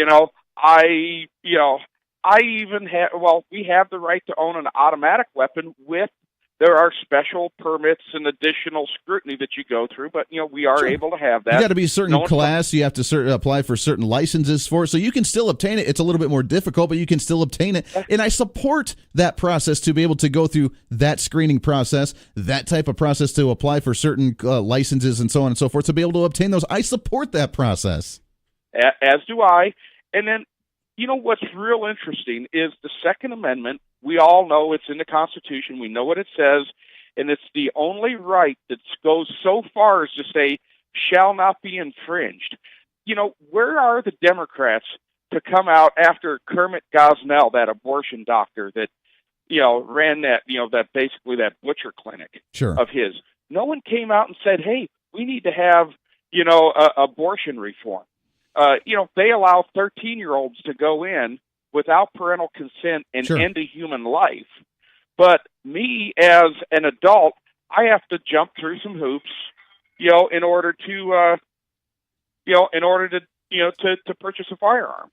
Oh, exactly. And I'm to the point to where, and I sound like I'm angry and frustrated today, and I am frustrated. It's just ridiculous and absurd, and I don't mean to come across as an angry guy on the radio today, or the angry hate talk radio, but it's frustrating because in all the situations that we've looked at this morning, that we're not addressing the main issue here. We're not addressing what's really the problem. We're addressing the bystanders and the effects of the issue rather than addressing the issue themselves. And it's frustrating because we can't have a serious discussion. We can't really fix the real problems here because we're too distracted by the little stuff.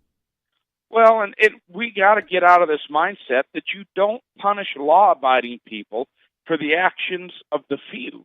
Mm-hmm. I had 2 kids in school, and if one of them were to get caught cheating on the test, I don't punish both of them. I punish the one who did what they did, who got caught cheating. But, I challenge people to go out and look at the FBI data and look at how many people are killed with an assault rifle. And I'm talking, outside of, like suicide and gang violence. Go look at the average citizen that does this. Then go look at the amount of loss of life at the hands of what's called hands, fists, and feet, being beat to death, Sure. or cutting instruments. It is, you know, I think there was, you know, maybe 100 deaths a year with an assault rifle, but there are somewhere between 6,000 and 7,000 being beat to death or being, you know, stabbed to death. Mm-hmm. But there's no call to regulate knives. Anyone can go. Oh, there in, will be you know, eventually. There's going to be There's going to be a push to regulate knives. There's going to be a push to regulate trucks. There's going to be a push to regulate whatever they can. Wallace, I appreciate it. We got to take a break here, but no, you're right. I mean, you're right, and that's what the frustrating part of this is. When we look at the last two mass shootings, the one in Texas where he shouldn't have had the firearm anyways, there's already laws on the books that should have prevented this from happening, but it was a mishap from the government that didn't actually enforce their own laws. And even with this one, where the law enforcement skipped and missed the boat on enforcing the laws that are already on the book, you were already released from prison for a stabbing. You were called there the day before for a domestic dispute. And with all of that, you never checked to see if the individual had a firearm, so he turned around the next day, already had the firearm, and went on a mass shooting. The system that we set in place for us for the protection is failing already, but we're not going to talk about that. We're going to talk about the guns. We're going to talk about needing to get rid of the guns for everybody, because that's the mentality that we have to have here. It's completely missing the boat on this in actually addressing the real issue. It's time for our Thanksgiving KGSO KQAM turkey drop. We do this every single day. We got a few left, and it's time for you to call in right now. 721-AT55-721-TALK. I need to get a few of you lined up, as some people may just not get the correct answer here, but here's how it works. We appreciate all of our sponsors on this, by the way. First, Augusta Flight Center, Just Right Auto Repair, Spears Restaurant and Pie Shop, Best Friends Pet Clinic, MJ's Truck Repair of Mound Ridge, Kansas, Derby Mattress, Davis Liquor Outlet, Kennedy Tire and Auto Care Center, Kiter Nursery, Croft Lumber of Heston, and of course we do want to thank Jim's Apple Market of Cheney for providing us the turkeys for this. We've been doing it for the last week and a half. We got a few left here. I provide you 3 businesses. You have the choice to see which one you think it's going to land on as we drop the turkey from the helicopter high above, or maybe the drone nowadays. I don't know. It's new technology. Trying to figure it out here. My phone's dead, but the drone works. So we're going to drop the turkey on the business. You got to guess which one it is, and you get yourself, my friends, a Thanksgiving bird for next week. So with that said, let's go right to the phones here and get our first victim here and see if they're able to guess which one it is. Good morning. What's your name? This is Jeff. Hey, good morning, sir. How are you? I'm doing great. How are you doing? Hey, we're living the dream, my friend. All right, here's the 3 for you. Your options today: MJ's Truck Repair of Mound Ridge, Kansas, Kiter Nursery and Firewood, or Davis Liquor Outlet. Which one do you, sir, believe that the turkey's going to drop on today? I think it's going to Davis Liquor. Davis Liquor. Let's go ahead and give it a shot here. The turkey flying high above, either in the helicopter or the drone. We're not quite sure yet. We can't see it. The turkey dropping from it. Which one is it going to land on today? Is it going to be? Oh, no. Oh! We got a first right off the bat yesterday. Didn't get it this time, Jeff. I appreciate it. Try back again tomorrow, or try back right away if maybe the next caller does not get it. Let's go back to the phones here and try again, shall we? Good morning. What's your name? Hello. Going once, going twice. All right, give me a call back. The lines are open, 721-8255-721-TALK. The first person to call me up, get the right answer. The options are, again, MJ's Truck Repair of Mound Ridge, Kansas, Davis Liquor Outlet, and Kiter Nursery and Firewood. They chose Davis Liquor, not the option, which means you got a 50-50 chance right now. And if you want to call back and try again, you're more than welcome to do so. So the option now, MJ's Truck Repair or Kiter Nursery and Firewood. Which one do you think it's going to land on? Let's go back to the phones here, shall we? Good morning. What's your name? It's Mike. Hey, good morning, Mike. How are you? Good. All righty, sir. Your choice. You got a 50-50 chance here. MJ's Truck Repair or Kiter Nursery and Firewood. Which one do you think the turkey's going to land on? Let's go MJ Truck Repair. MJ's Truck Repair of Mound Ridge, Kansas. The helicopter's flying above. The drone dropping the turkey. Where is it going to land on MJ's Truck Repair of Mound Ridge today? There's an opportunity. There it is. We got our winner for the day. Congrats, Mike, on that one. Appreciate all of our sponsors as we do every single day.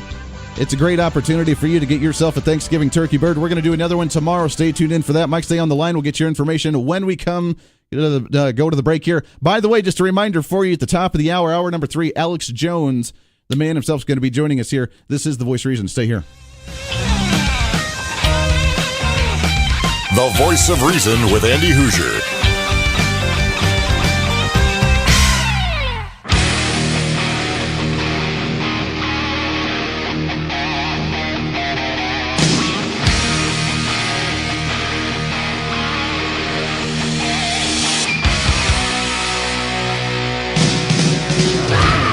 Let's get her done. Welcome back into the Voice of Reason, starting off your Wednesday the best way that we know how, expanding conservatism on a daily basis. Because right here on the Voice of Reason, we sell conservatism and conservative accessories. 721-825-5721-TALK. Congrats again to Matt for winning the turkey drop today. We got another one tomorrow. Stay tuned in for it. Also, by the way, coming up in the third hour, we do have our big giveaway for the Dave Ramsey book, The Total Money Makeover, brought to you by You Build It of Wichita. Got to give that one away. Stay tuned in for hour number 3 for that, along with, I know everybody's been excited about this. I've never seen a response like this before. I posted it on Facebook yesterday, teasing it for those that do listen on a regular, semi-regular basis and didn't hear me teasing it on the radio. But coming up in hour number 3, now we did record this yesterday, so it is pre-taped, but we did get to sit down and talk with Alex Jones of Infowars.com. Whether you like him, whether you don't like him, I have great respect for Alex, for the man. He's got a huge following. He is, some would say, a little more on the fringe. I agree with a lot of what he says, and he's a heck of a broadcaster.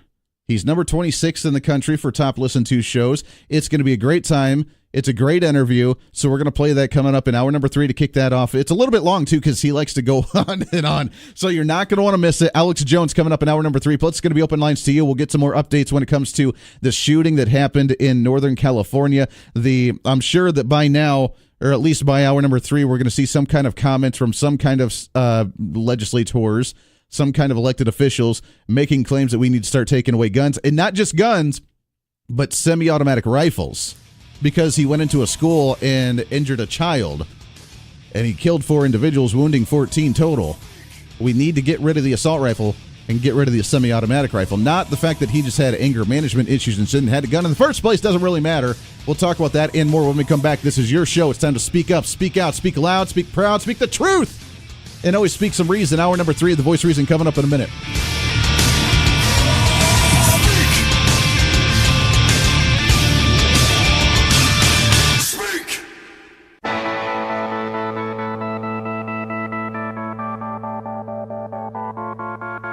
It's time for Reason.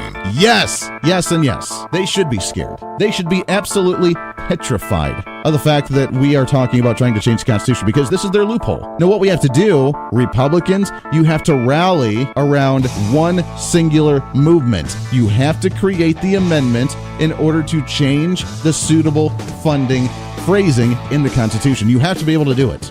This is the Voice of Reason with Andy Hoosier. Then I'll get on my knees and pray. We don't get fooled again. Don't get fooled again. Good morning to you. Welcome into the Voice of Reason right here on the Big Talker, 1480 on the AM side and 102.5 on the FM side. KQAM. Boy, it's been a day and a half today, ain't it?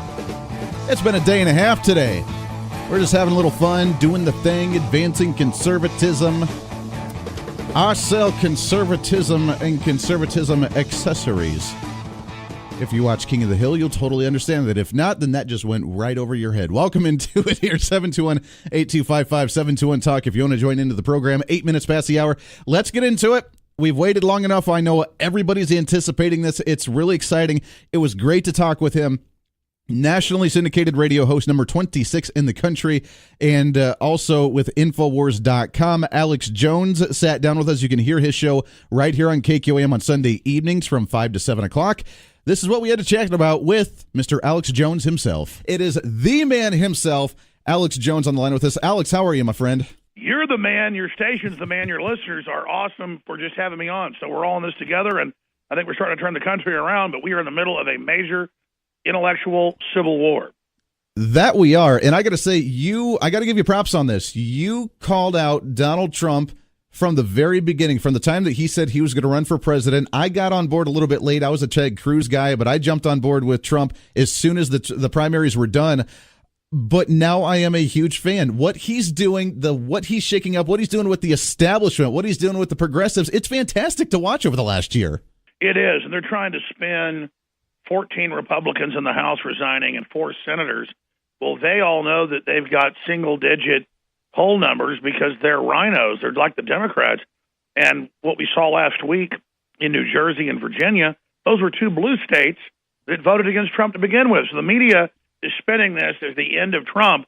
And it could be if the Republicans and Democrats are able to combine forces together, the Republican establishment with the Democratic establishment against the populist insurrection. But Trump is just a JFK-style person when it comes to economics. JFK cut taxes more than Reagan did. And Trump's really a pragmatist who just wants to have a prosperous country, but wants it to actually be a sovereign nation. And that's why the special interests that parlayed American power into this world government are so upset, because their world government project, their program has been exposed, and it's all burning down, not just here, but in dozens of other countries. Just in the last 2 weeks in Australia and in this year and last year with Brexit, but also in Italy and also in the Czech Republic and Austria, voting to basically get out of the European Union. And top economists are saying that authoritarian system's about to implode. I mean, the EU is unelected, folks. It's a bureaucracy that started as a trade deal. Then the politicians in the countries transferred their power to it as basically a coup d'etat.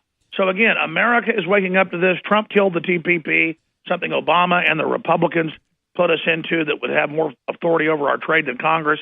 So there's just a lot of exciting things happening right now. Well, there's a lot of frustrating aspects to this as well, though. I mean, we had Corey Lewandowski come to town here just a couple of weeks ago talking about some of the agenda and what Trump's wanted to do and just behind-the-scenes stuff, which is really cool to listen to.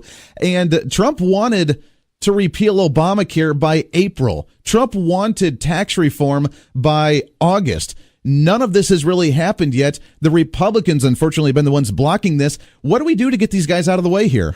Well, that's what's happening. Is Trump's tried to get good tax cuts for the middle class and working Americans. He's tried to do things like, hey, we have a 40% corporate tax. China has a 15%. Big corporations wrote that because they wanted to move offshore. And the left goes, oh, you just want rich people to have lower taxes. Google already pays zero. General Electric already pays zero offshore. They know how to screw the whole deal. By lowering our corporate tax, it brings trillions back, over $2 trillion back in money that's already offshore, brings back trillions in new jobs. And so we got to put pressure on Congress, but also low information voters. A lot of liberals think the end of the world's here. So they've been told, go out and intimidate conservatives, intimidate libertarians, intimidate Christians, and tell them they're racist and all this other garbage because they don't support Hillary's agenda. No, the bottom line is they're in the way of a real American recovery that's already starting to happen just because Trump turned the coal power plants back on, lowered electricity prices, and cut some regulations. He's only gotten maybe 10% of his program through. If he gets these tax cuts through, and if he gets these other regulations killed, and if they don't raise interest rates too much, we're going to see one of the biggest booms in American history. And all the even mainline economists admit a bullish American economy is going to help other countries. It's not going to hurt China and Japan or Germany. And so, again, the globalists want an austere economy. They want a controlled economy. They want a contracting economy to make us a nation of renters, not a nation of owners. They're trying to kill the American dream because their crony capitalist model can't compete with it. It is quite funny to watch them panic. And we saw, with the 1 year anniversary of President Trump, you saw the cry at the sky movement with everybody screaming, acting like the 8-year-old children that progressives usually, for the most part, are.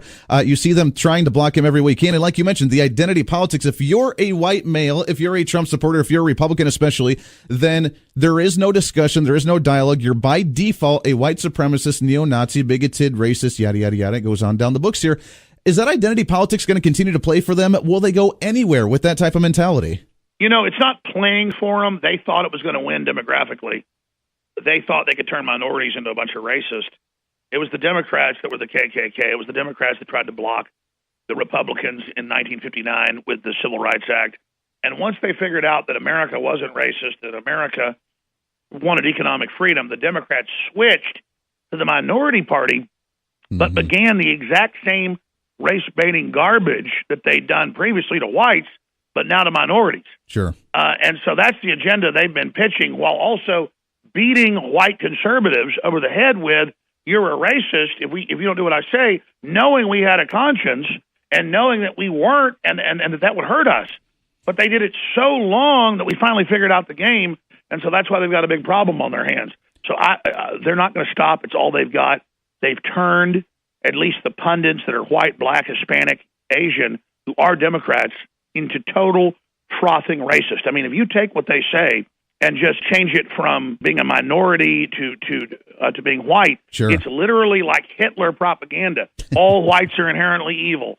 Whites are the cause of all problems on earth. If we got rid of the whites, everything would be okay. This is literally 180 degrees the opposite of what Martin Luther King talked about don't judge somebody on the color or where they even came from, but on the character of their deeds. Listen, Yep.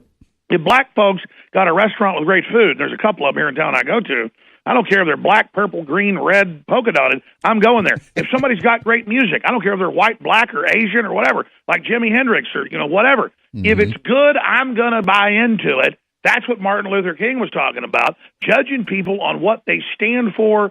You judge a tree by their fruits, like Jesus Christ said. The modern Democratic Party tripled down on race-based politics and has turned themselves into a coastal elite party that is in danger of extinction, except what you mentioned earlier, the Republican Party blue blood leadership of Mitch McConnell and others. They are in there trying to derail this whole thing because they're not Republicans, they're globalists. They're establishment elitists with the Democrats working together to stop an American uprising, an American populist awakening. That's really what it is, and they find the most non-political way to try and attack somebody here. Let me ask you this, because a red flag pops up to me every time I hear this. Bill O'Reilly got removed from TV and from his media because of sexual allegations. They tried it with Sean Hannity as well. You're hearing it now with Roy Moore running for Senate down in Alabama about sexual allegations there. You hear the sexual allegations with Weinstein and with Kevin Spacey, with all these. First off, I don't know why everybody's coming out now, but the question is, especially for conservative and conservative pundits, why are we so scared to fight this agenda? And do you think that some of this may have been the people, hey, it's really easy to accuse somebody of sexual allegation, put that bad name on them, and then they're going to bow out of the race? Do you think that's going to happen with Roy Moore? Well, that's exactly what's happening. And I said this months ago. I said, listen, they've known about Harvey Weinstein reportedly raping underage women, you name it, not just allegations of, raping of age. And so they mix it together with like men hitting on women now is the same as raping them. That's what feminists and globalists have always taught, that a male and female relationship is inherently bad. Mm-hmm. And so now they're equating a guy hitting on women, or the president 12 years ago joking around, about women throwing themselves on him.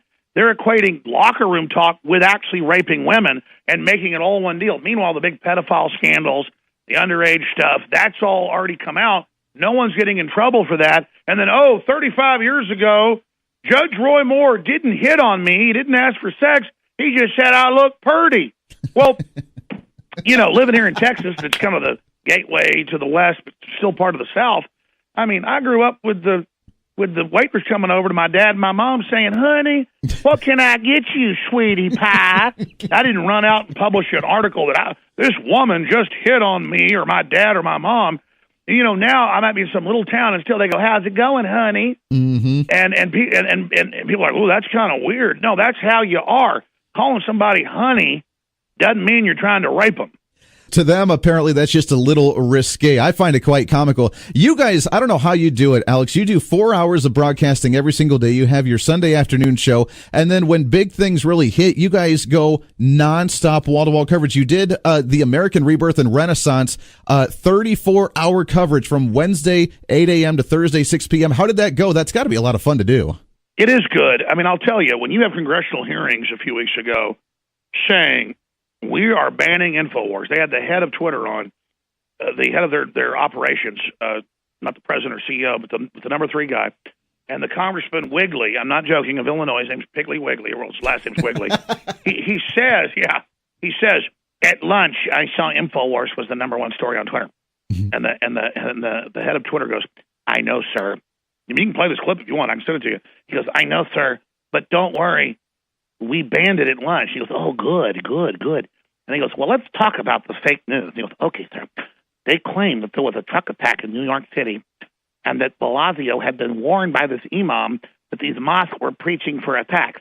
Well, I was linked to Fox News, the Associated Press, and tweets of the people. The story was completely true. So a lot of times when they say I'm doing fake news, they just make something up I didn't say and then say I said it. Now They go, Jones says the sun is yellow. And they're like, this is ridiculous. Ban him immediately. And it's like hours of testimony.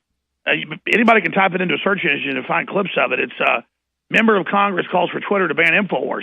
Well, that was just my writer's headline. It's worse. They admit to banning our link off Twitter at lunch. Wow. I mean, and again, they go, it's very frightening. He says there was a truck attack in New York. Well, was there a truck attack in New York a few weeks ago? You would think so. At least it was on the news for a day or two. Yeah, exactly. And all these Islamic attacks on churches in Maryland and Tennessee don't even make national news now. Mm-hmm. Well, and here's the thing, and I know you're running short on time, so kind of last question for you. Alex Jones, we're talking with here, Infowars.com. The shootings that have been happening and the terrorist attacks that happened, as you saw, we saw the shooting in Texas there. We saw the terrorist attack with the driver in New York City. We had the terrorist attack in Las Vegas before that. We see shooting after shooting after shooting after shooting. The progressives, every time they do this, even with the New York City one where he didn't even use a gun except for a paintball gun just to show it, and people got scared because they blamed guns. Yeah, they blame the guns all the time. That rhetoric and that argument has got to be getting old because they've tried it so many times and it still hasn't worked. In fact, we go the opposite direction by getting rid of gun-free zones because more people are fearful and want to own the guns. Well, exactly. Last week, there was mainstream news articles and congressional hearings going, the shooter had a lug nut for a chainsaw and claimed there was a chainsaw on the end of his gun. I mean, and again, statistically since 1992, crime using guns is down 61%. Now, in the late 1990s, mass shootings peaked, but we have a new peak. In the aggregate, it's still a very rare way to die, but it's horrible if you're a victim, and we're not making light of it. But exactly what you were saying, for the first time in a long time, mass shootings are up. I think they're up like 6%. And it's still a very rare way to get killed, but it is a serious issue. And almost every time, it's some Antifa, atheist, anti-God, guy that was in a mental institution for trying to kill his chain of command at an Air Force base in Texas. He gets sent to New Mexico, escapes. He has a dishonorable discharge, and there's no APB out when a guy locked up in a high-security mental institution for trying to kill people gets released, and the Air Force under Obama doesn't even transfer the dishonorable discharge, so he's then able to own guns. I mean, let me tell you, if you're locked up in a loony bin for trying to commit mass murder, you don't get guns anymore. And like every time, these people, like Adam Lanza got a gun illegally, and it turned out you just can't make this stuff up anymore. Oh, it's absurd. It's ridiculous. And yet still comical at the same time if it wasn't so the front and center of the arguments from the opposition. Alex Jones, Infowars.com. It's the man himself. I really appreciate you coming on the show, my friend. We got to get you back on again soon. Hey, come on my show. I just love your voice, and I love what you're doing, and I love the affiliates, and so thank you all for what you're doing out there. There it is. That's Alex Jones. We talked with him. That's the interview. I hope you liked it. I got to say, that is one of the more entertaining interviews that we have done on this show. We definitely will get Alex Jones back on the program. And heck, I mean, from what he said, maybe joining InfoWars once in a while there too with Alex Jones. This is The Voice of Reason on KQAM. Stay here. You're listening to The Voice of Reason with Andy Hoosier.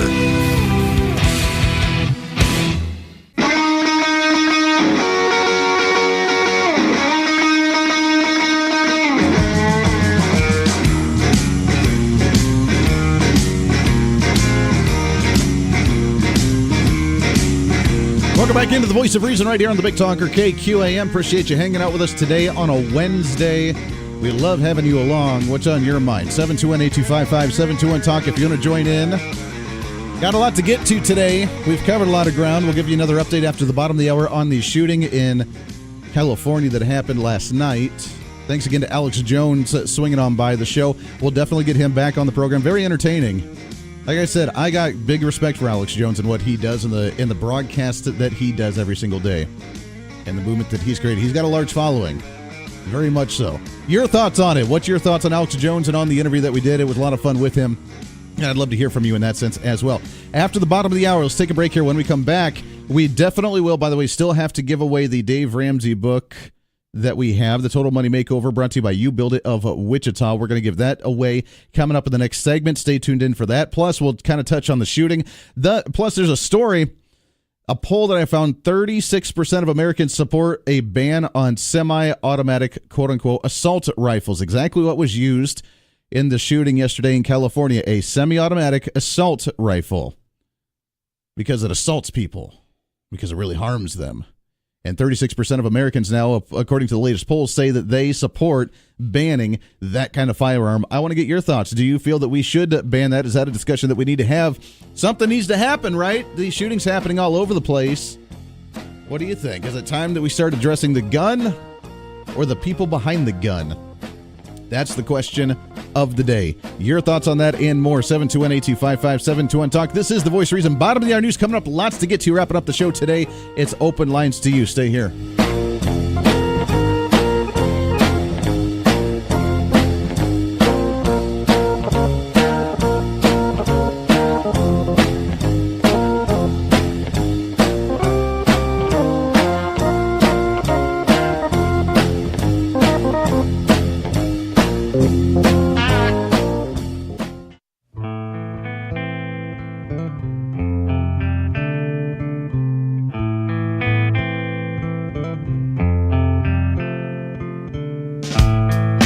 Keeping reason in the world of politics. We are working together. This is about extremists who are trying to destroy humans, and this is the rest of the world trying to live in peace with the different religious beliefs that we have.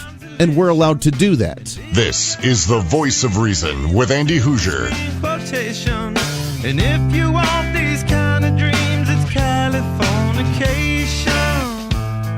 Welcome back into The Voice of Reason right here on the Big Talker KQAM. Wrapping up the show today. I'm not sure if I'm a fan of the whole Californication thing. I don't know about that one. 721-825-5721-TALK. By the way, surfing social media. Social media is always entertaining, isn't it? Here's the story. Here's something that's coming out. Pepsi trying to find a new unique beverage as we're going into the holiday season. A salted caramel flavored Pepsi. Not sure if I'd be a big fan of that one. Let's go to the phones here, shall we? 721-825-5721-TALK. Good morning. What's your name? Jason Lightbearer. Hey, good morning, sir. How are you? I'm doing all right. Good. What's on your mind? Well, I just kind of wanted to touch a little bit on the Alex Jones' comments. Sure. First of all, it was a very good interview. There's just one misconception that I did want to address when he was referring to the minorities. Sure. And I think it's a common misconception that not all minorities align themselves with the Democratic Party.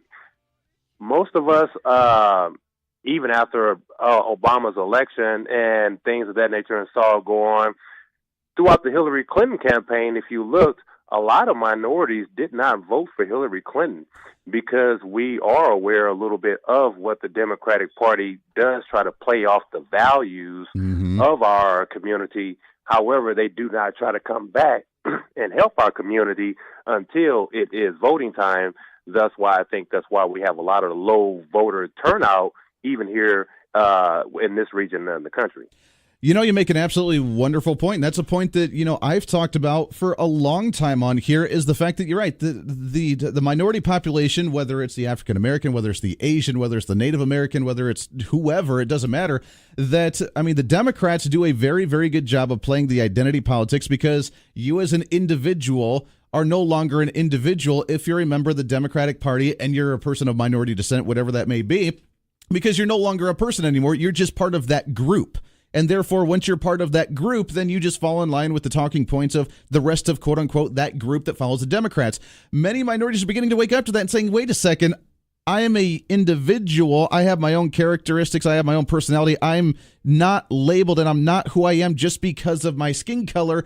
And a lot of people have gone more conservative and Republican because they realize that it's about the individual, not about the identity politics.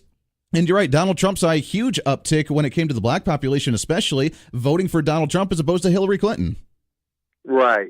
And I think what I see a lot right now is in not only even in the black community, even in the Mexican, Hispanic, Asian community, a lot of people are becoming centralists as we're just kind of watching to see, because it's kind of hard to trust who's really telling the truth to get our vote. Sure. And it also usually always comes down to tax dollars.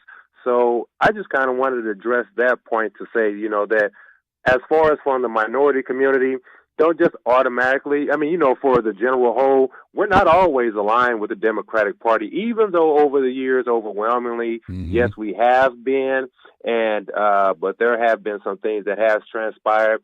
And I'm not an all-out Donald Trump fan. My brother is more of a Donald Trump fan than I am, but Sure. I am more of a centralist to the point to where we are kind of more conservative as far as our traditional values. Sure. As opposed to the progressive nature of where things are going. Not really a fan of that.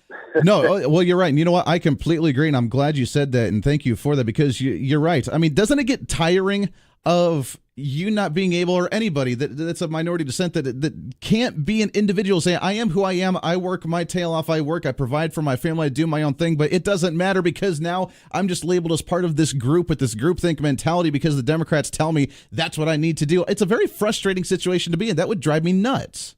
Yeah, and it makes it seem like they're just trying to act like we're just stupid drones that are just going along with the beat of the drum, and that's not the case. Well, exactly. I appreciate the call. Thank you for listening. Thanks for that. I mean, that's the point that I made to Alex was that, I mean, the identity politics are going to lose. The Democrats cannot play identity politics for the rest of their life. They cannot use that as the platform of their party. That's why I said the election a week or two ago in Virginia, that's not a victory for the Democrats, because what was the one victory? The governor that they liked and the state legislator that's a transgender individual. The transgender individual, I mean, if you're going to try and run that platform for everybody in the country as a member of the transgender group, or, oh, we're so proud and courageous because we elected a transgender individual, if that's going to be your platform, you're going to lose, because the identity politics, whether it's your sexual orientation, whether it's your skin color, whether it's your heritage, no matter what it is, that's not going to win.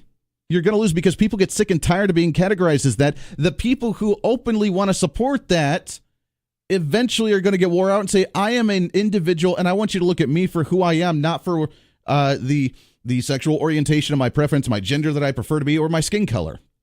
I'm not going to be that any longer. I'm not going to. And by the way, voting for the same party for years and years and years and decades, trying to be able to get social programs or be able to be taken care of because they promised this or they promised that, and it still hasn't worked out. When is that going to wake up and say, wait a second, it's just not going to happen anymore? We're not going to do it. So I appreciate that call very much. You make an excellent point. I agree with that. 728-255-72 on talk to my phone. Just kind of went on the fritz here for a second, see if I can get this rebooted, because I had another caller on the line. I don't want to lose them if you want to give me a call back, but I don't know what it's doing. So we can't take a call right now. I'll have to get that fixed before the end of the show so we can actually give away the Dave Ramsey book as well there. So identity politics, and that's what I love talking about, the identity politics. A lot of people are scared to talk about it because they're concerned that they're going to offend somebody. Look, I don't think that I can be offensive when I say that you are an individual, whoever you are, whether it's me with my Irish heritage in Germany, whether it's someone from with a African-American descent, whether it's somebody from a Native American, someone from Asians, it doesn't matter, from Hispanic descent. You are who you are as an individual, and that's what we look at. Alex Jones made that point. He made that point in the sense that I don't care what your skin color is. If you have a service that I like, then I'm going to purchase your items. If I look at you as look at your character, look at who you are as an individual, and I like that, then I'm going to like you. If I don't like you, regardless of what skin color you are or heritage that you may have, if you're a jerk or if you try and abuse somebody or take advantage of them, then I'm not going to like you. It has nothing to do with skin color. And that was the message of Martin Luther King, and that's the point that Alex made, and that's what I agree with. Martin Luther King said, look at someone based on their character, not on their skin color. And what's happening right now? We're seeing the movement right now of the Black Lives Matter movement to the extreme, the fringe of them, not everybody by any means, but the fringe of that movement trying to do an anti-white movement, trying to go after cops, trying to do that. We've seen the No Whites on Campus Day because they want to be resegregated. We saw the LGBTQ community try and resegregate themselves in the dorms in college universities because they don't want to be around homophobics, quote unquote, because someone may be straight and may not agree with their lifestyle. So therefore that automatically by default makes them a terrible, horrible human being. I just don't get that thought process because, again, you're not looking at the character of an individual. That's why this whole alt-right thing, I don't even know what that still represents or what that stands for. But apparently the alt-right are the white supremacists trying to partner up with conservative movements. And good luck with that because it's not going to fly. The media tries to pan that off on the conservatives and the Republican side, but that's just not the case. The KKK has been a left-wing Democratic liberal mentality for a long time. They were an arm of the Democratic Party for a very long time. They still try to be to some degree, while they've tried to partner up with Republicans as well and give us the bad name. That's not what we do. We don't play identity politics as conservatives, I'm not talking about party, I'm talking about ideology. As conservatives, we don't play the identity politics. That's not what we do at all. 721-8255-721-TALK. Let's go ahead and take a break here. Take a little bit early break. I'll try and reset the phones. When we come back, we'll open up lines to you. We'll also give away the Dave Ramsey book here. Lots to get to as we wrap up the show today on a Wednesday. This is The Voice of Reason on KQAM. The Voice of Reason with Andy Hoosier on the Big Talker, KQAM.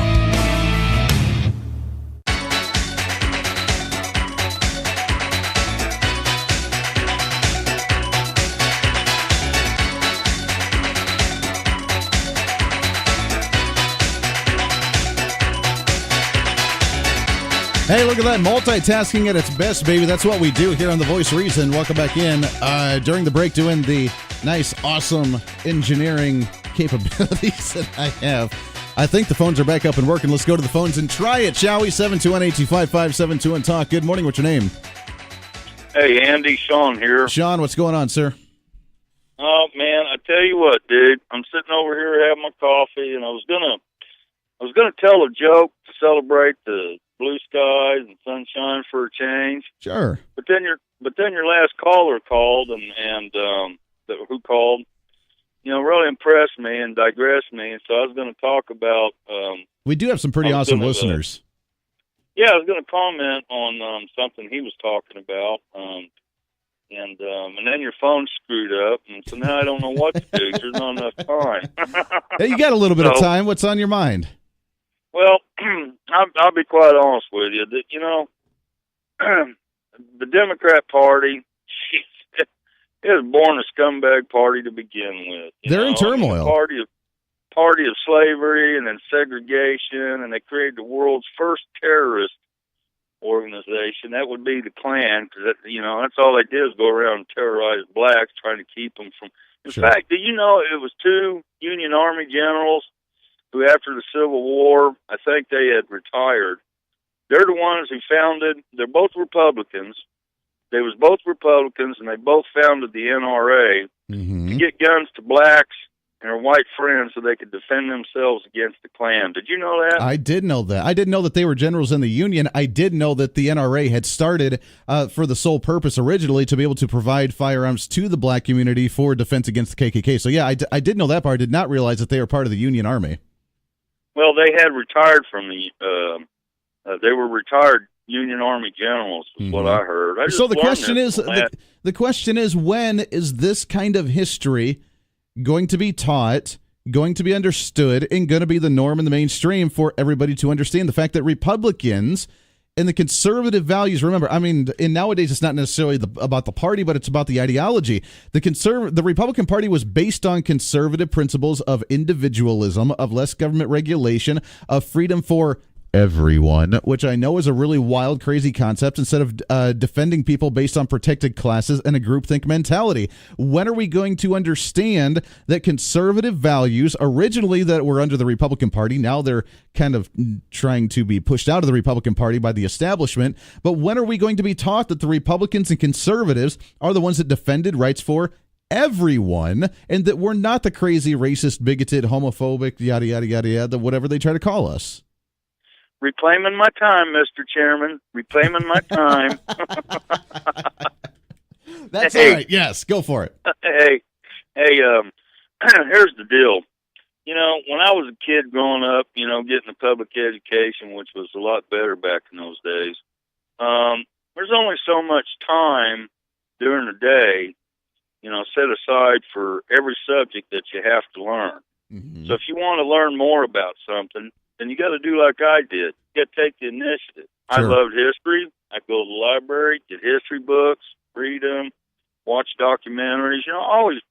Always studied up on history. And then, of course, there's, the history of things I've experienced throughout my 52 years as far back as I can remember. Sure. And I mean, I've forgotten half of everything I learned, and it takes a while to recall stuff from a long time ago. But you got to go out. You can't depend on somebody else, to learn about history, including an accurate accounting of it. You got to go out, take the initiative, like I said, do just like I did. And then you got to be able to think for yourself and make up your own mind.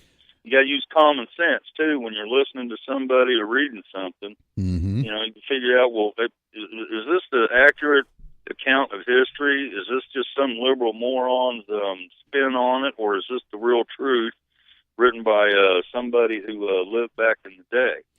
And that's how you do it. But anyway, the Democrat Party, in my opinion, I think they've, after the radicals took it over and drove out all the conservatives like Zell Miller, I think it's nothing more than just these days, a satanic cult, and it's a clear and present danger to the national security of this country. Well, that's a good way to put it there. Sean, I love it. I appreciate the call, my friend. And you're absolutely right. I mean, there's two sides of history. There's always two sides of the story. There's always two sides of history in every sense. So when you learn about history, again, like Sean mentioned, like I used to do myself, is that history and politics and government and governmental systems always intrigued me, even in middle school and grade school. And then once I actually started doing debate, then I really got involved in politics for the current event and doing debate classes and taking speech and doing debate tournaments and having some fun with that. But originally, as a kid, I just was involved in history, and I was interested in how history was done. And you learn about the two sides. Look, if the Nazis had won in World War II, they were already burning books. They were already eliminating or attempting to eliminate an entire race of individuals and a people. They were already trying to silence an opposition. Just imagine if they would have won, what the history books would teach about that.